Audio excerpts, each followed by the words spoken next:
So my story begins roughly 4 years ago when I was 16. I was in grade 10, I believe, and I just moved out of Welland to St. Catharines, and I went to a new high school. So of course I didn't know anybody. I met a few friends, and they happened to invite me over to their house. So I agreed, and on our way to their house, they decided to tell me that their residence was a 1800s hang house in Smithville, Ontario. So me being absolutely in love with everything paranormal, I was excited but also very nervous because I had never been in something so intense. Now, when I got there, I was warmly greeted by her parents, which was great. But they were doing renovations, and as I walked into the kitchen, they were taking down a wall, and I looked to the right, and in the rubble, there was 4 tombstones. And they brought me into a back room. One thing stood out. Because the whole house was made out of wood, I'm guessing, there was a giant concrete slab which looked to board something up. So I asked what was behind it. And that's when they informed me that behind that giant concrete slab was the cellar.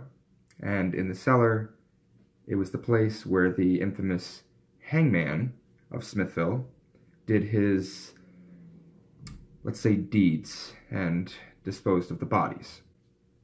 They then took me into a room where we spent most of the night. They call it actually the safe room. They call it the safe room because no paranormal thing has happened there yet.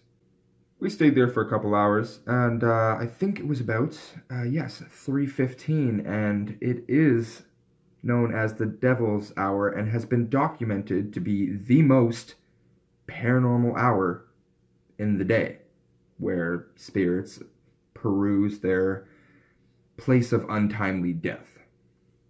So, as the clock struck 3:15, my friend had told me to put my ear to the floor, and now that's a weird question to ask anybody randomly. Just, hey, put your ear to the floor. So, as I did this, I quickly realized that the cellar was right underneath.